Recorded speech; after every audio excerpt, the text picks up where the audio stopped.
Well, hello ladies and gentlemen, welcome back to some Fire Emblem, and today we're going to be playing the level 90 animation that came with the recent DLC, and I really enjoyed this one. The whole point of really any animation is to serve as a culmination and testament to all the progress that you've been making as a player in this game. So what we're going to be doing is that usually the best way to win this entire thing, just like with any other animation, it's very objective driven, that you need to be totally on top of your objectives 100% of the time in order to get that S rank. So the thing is, usually the best way to win would just be to use the super OP Camilla build that I introduced a couple of days ago, on day 1 of the DLC actually. For that particular one, I'll put up a link at the end of the video. But that would just be the easy way to win. You just stomp around, get 5 bazillion kills, and then never look back. Instead, no, we're going to use Ryoma and Azura, and this time the plot twist is going to be that we don't have the fully upgraded weapons. We don't have the true potential of these weapons unlocked. And by true, I mean like the truer. I guess the goddess blessing is what we can call it.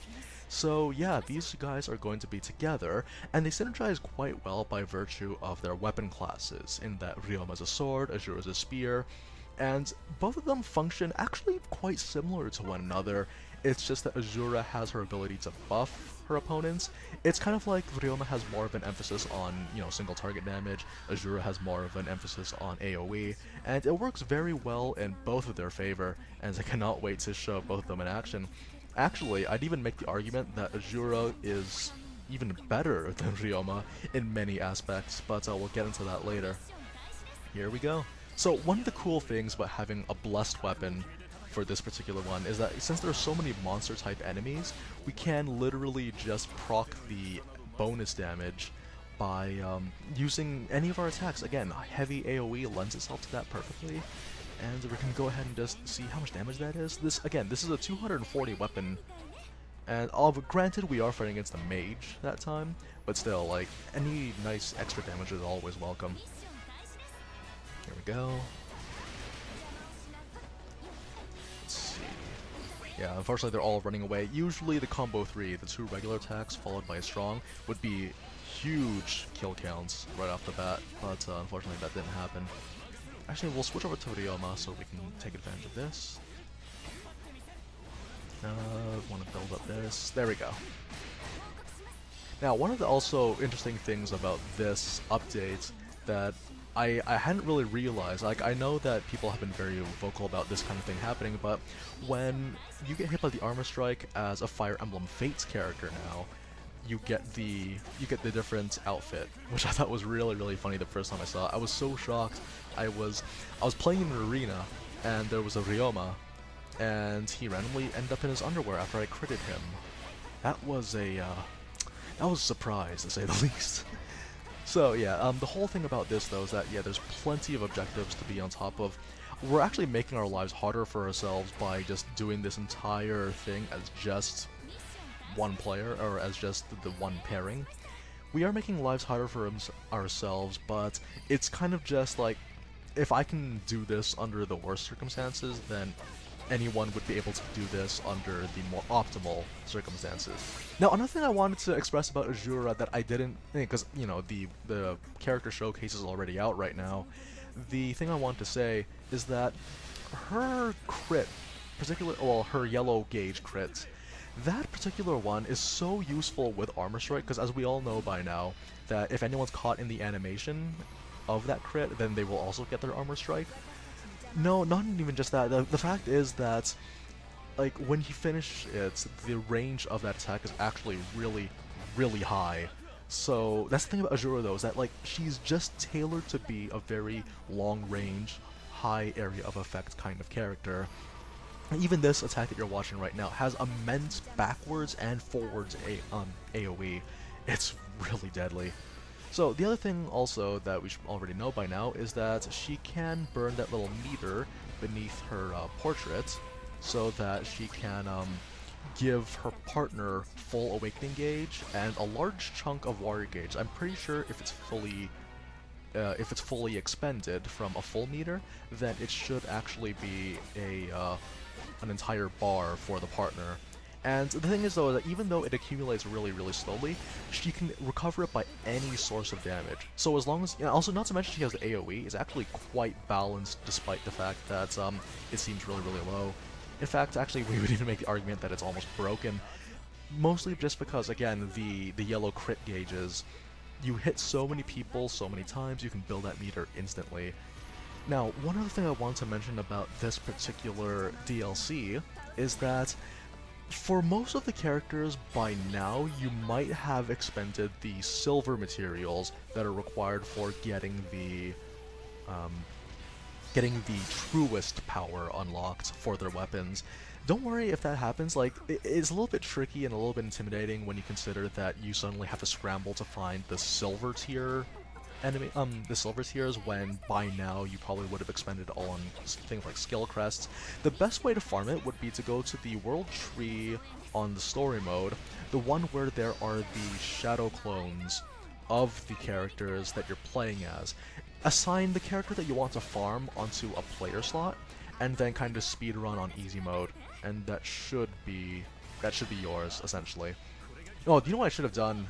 Instead of just using the dual warrior special immediately, I should have absorbed my meter first, and then have this collect more meter for me. But no, well, those are just tiny mistakes that you have to learn. Okay, so we built that up. I would actually make the case that Azura is stronger than Ryoma as an overall character.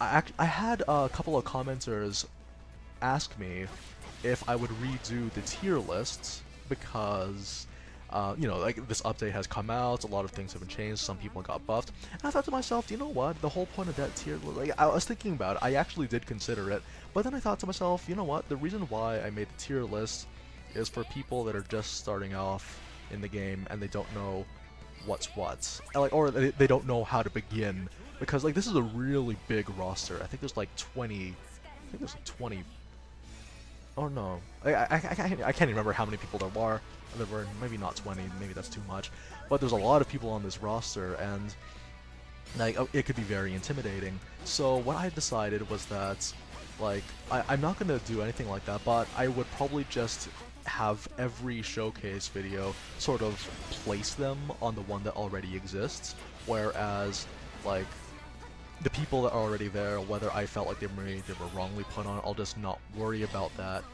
Like, it's kind of a strange choice to make, considering that I want to be accurate, but the mindset that I had when I made that tier list is, it may have changed since then, because that was like a month ago, I believe. Actually, I believe, like, it was a month ago yesterday, and the whole thing about that list, though, is that, yeah, again, it was just for helping out newer people, and by now, though, like if you're doing the DLC, then you should already be at a point where you're super progressed, and you already know what characters you like, so viability is made even more of a moot point, so that's kind of where I want to go for that. Okay, so we'll get Corrin, we'll give him the demonetization laser, so to speak. There you go, you shirtless hero. And yeah, that should be it. Okay, is there anyone going to attack my base? Nope, we are good. And also, how much time do we have? 7 minutes? Okay, we got 8 minutes to finish this. That is more than enough time. The thing about this particular animation is that even if you are, like, super buffed up with a great setup, it's still possible to fail the time. That's the funny thing about animations, is that, like, they can still pose a bit of a challenge in the sense that you're not guaranteed to S-rank it just by virtue of the fact that you have to constantly be managing your objectives. But once you do, though, it's quite fun. Yeah, but I could totally see Azura being better. Like, I wanted to say this a little bit more in the showcase video, but I wasn't entirely sure how to word it at the time, because as you guys know by now, everything that you're watching is completely live commentary. I used to make it so that I would, like, record gameplay footage and then I would watch it while commentating over it, but I thought, you know what, that's very clunky, it's a little unreliable, and it's a little less representative of me. I remember I just wasn't feeling it sometimes, and I want to feel it when I make these videos, you know?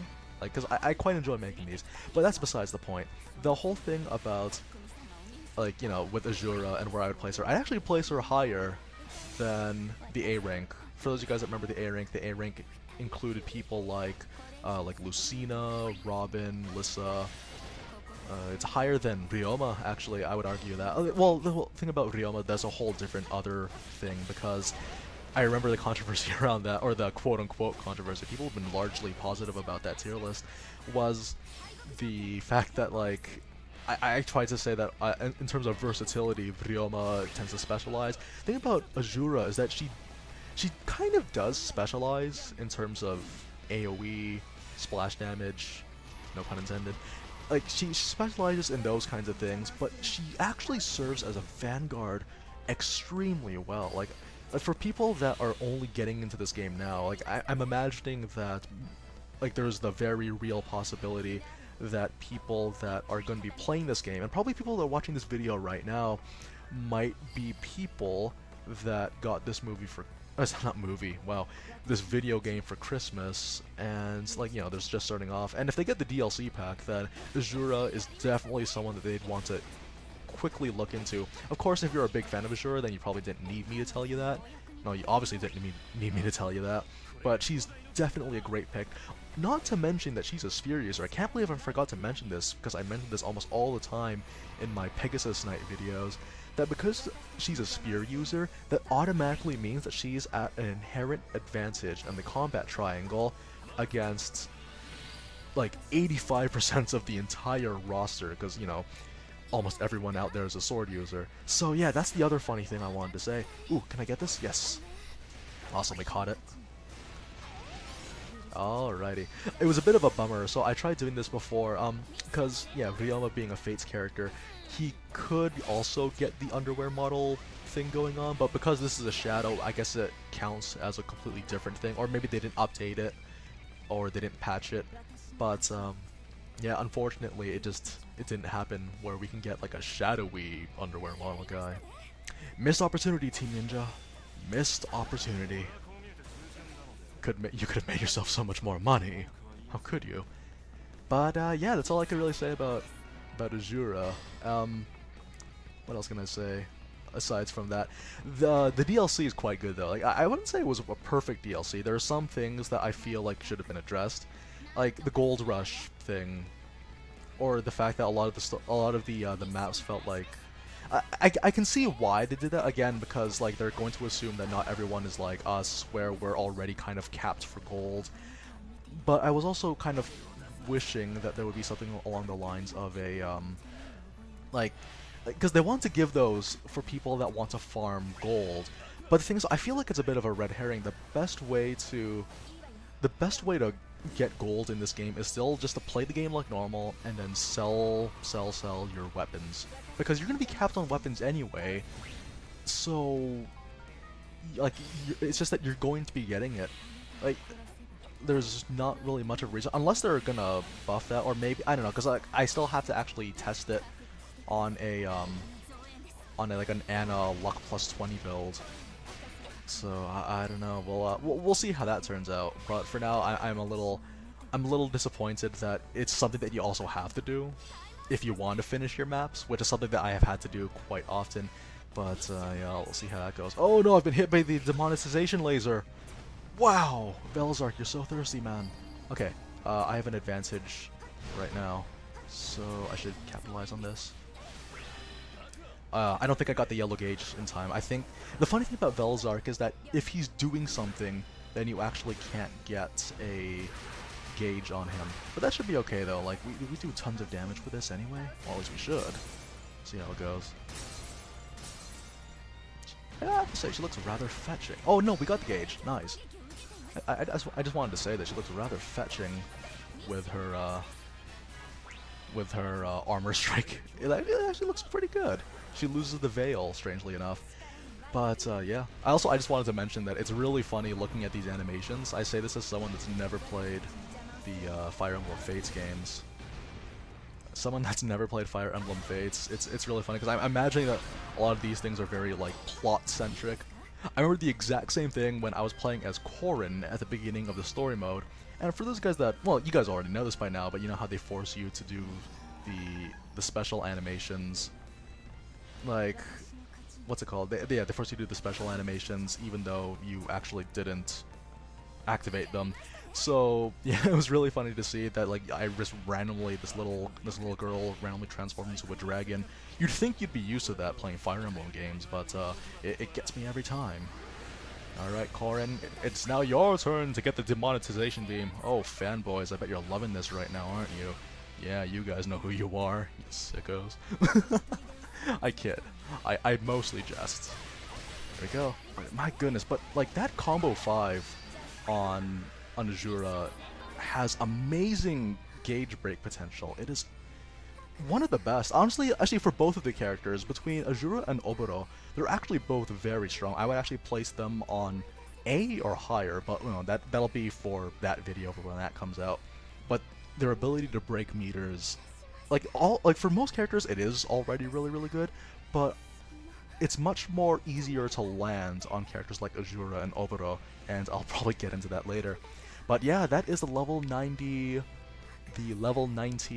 animation. The only way to win this easily is just to kind of know in advance what your objectives are. Again, the main thing is just go straight for captains and then go for the forts, and then always keep an eye on your base. In fact, actually, they were very sneaky on this one. There's constantly going to be people that would sneak into your base, which is why it's important to go for captains anyway, but that's beside the point.